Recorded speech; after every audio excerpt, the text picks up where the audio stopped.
안녕하세요. 초보택시입니다. 다들 오늘도 안전운전 하십시오. 다양한 택시의 장점과 단점들을 조금씩 공부를 해보죠. 전기택시에 대한 관심이 조금씩 커지고 있습니다. 이게 또 다른 옮겨가는 병이 들어서 대형 택시를 하고 있는 지금에서 또 일반 택시로 넘어갈지도 모르겠습니다. 혹시 모르니까 전기택시를 공부하면서 단점이라고 생각되는 부분들을 얘기를 해보죠. 오늘은 그 첫 번째로 비용입니다. 전기택시를 고민하시는 분들이 많으시죠. 그런데 확실히 작년보다는 인기가 많이 떨어졌어요. 가장 큰 건 일반 택시의 부재가 풀리면서 더 이상 전기택시의 장점이었던 부재 없는 것이 없어졌어요.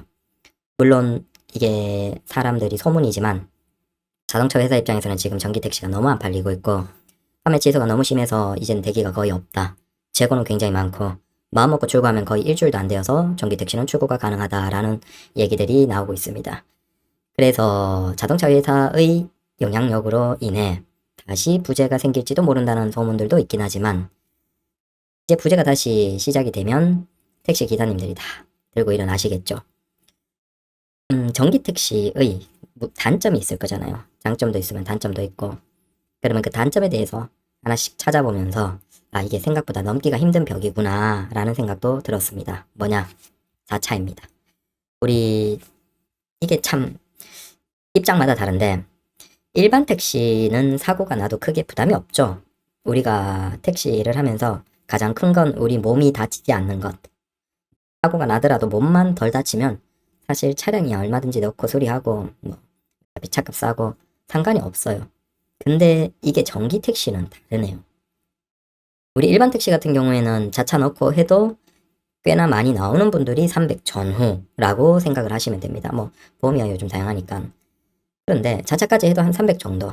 그리고 조금 안전하게 운전하고 그런 분들은 자차 넣고 한 200 중반이라고 생각을 하시면 되죠. 그것도 부담되지 않냐라고 하겠지만 그거야 어쩔 수가 없는데 전기 택시는 자차를 넣으면 기본 어느 정도일까요? 보통 쭉 찾아보시고 얘기를 들어보니까 300 이하 되는 그러니까 400만 원 이하의 분들이 별로 없어요. 400 전기 택시를 하시는데 보험료가 400 이하인 분들은 대부분이 자차를 안 넣으신 분들. 근데 자차를 넣으면 전기 택시 하시는 분들은 기본적으로 보험료가 400이 넘어가네요. 그래서 제가 처음에는 잘못 들은 줄 알고 기사님들에게 찾아보고 여쭤보기도 했는데 이 자차가 엄청 비싸대요. 그래서 그러면 자차를 안 넣으면 되지 않냐라고 하겠지만 전기 택시는 기본적으로 자차를 다 넣어야 돼요. 자차를 안 넣으면 거의 도박이라고 보시면 되죠. 왜? 이게 우리 택시는 사실 우리가 조심하는 것도 있지만 우리가 조심한다라고 해서 사고가 안 날 수가 없죠. 도로에 워낙 오래 있어야 되기 때문에 확률적으로 남이 때려박는 경우가 있어요. 특히 야간하면 이제 음주운전자들이나 이제 졸음운전 하시는 분들이 그냥 우리가 신호받고 서 있는데 뒤에서 때려박아 버리는 경우도 많기 때문에 이건 그냥 확률이죠. 택시이기 때문에 길에 오래 서 있어야 되고 일반 출퇴근하는 차량들이랑 분명히 확률이 다르고 특히 야간하면 어쩔 수 없이 남이 때려박는 것도 감안해야 됩니다. 근데 남이 때려박더라도 일반 택시는 크게 보험료에 영향이 없는데 전기 택시는 전기차이기 때문에 결국은 자차가 비싸다. 왜? 수리비가 엄청 비싸고 그 다음에 수리 기간도 비싸요. 이게 정부에서 이거 발표한 거 조사한 걸 봐도 금융감독원 전기차 관련 자동차 보험 현황에서 전기차의 손해율이 내려가고 있지만 그래도 일반 차 대비는 높다. 그 다음에 평균 수리비도 일반 차가 한 100만원 중후반대인데 비해서 전기차는 200만원 초중반 이상이다. 그리고 더 문제는 수리 기간이 길어요. 그러니까 평균적인 수리 비용도 비싼데다가 더해서 수리 기간도 왜? 일반 내연기관 자동차는 대부분의 정비업소가 다 수리가 가능하죠. 그리고 좀 사고가 크게 나도 그런 1급들이 많은데 전기차가 크게 사고가 났을 때 그걸 다 수리 가능한 곳들이 일반 내연기관보다 당연히 적겠죠. 그래서 당연히 그런 곳들에게 수리 맡겨지는 전기차들이 몰리는 것도 있고 그래서 수리 기간도 오래 걸리고 그래서 사고 나고 난 다음에 수리하는 비용 그 다음 수리 기간이 길다. 좀 문 없게 반도체 해서 잡혀버리면 부품 공급 안 되어서 굉장히 길게 잡혀있는 경우도 있다. 당연히 이게 그런 것들이 다 반영이 되어서 자차가 높은가 봐요. 400 이상 기본. 네. 그러면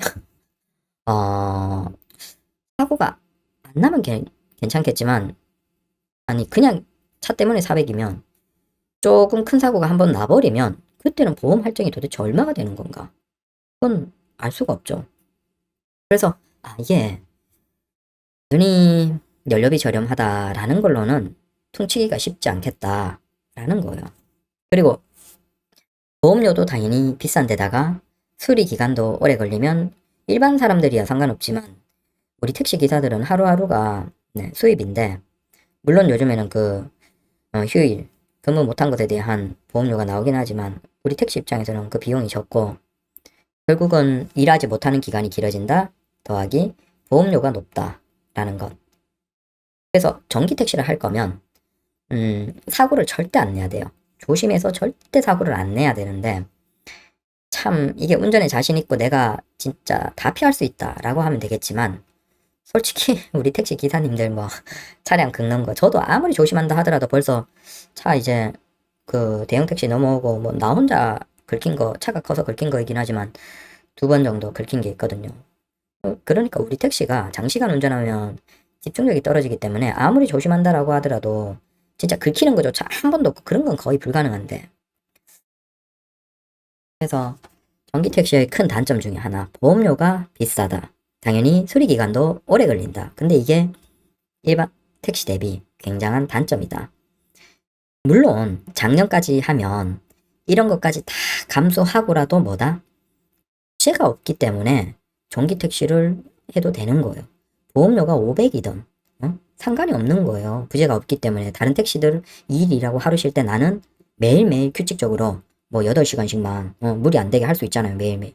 그러면 수입이 많으니까 전기 택시 보험료 많이 들어가고 충전 시간 걸리고 다 상세가 가능한 거죠. 버틸 만한 거죠.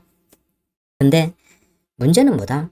결국은 부재 해제가 됐기 때문에 더 이상 그 비싼 보험료, 수리 기간, 그게 매우 큰 단점이 되어버렸다라는 겁니다.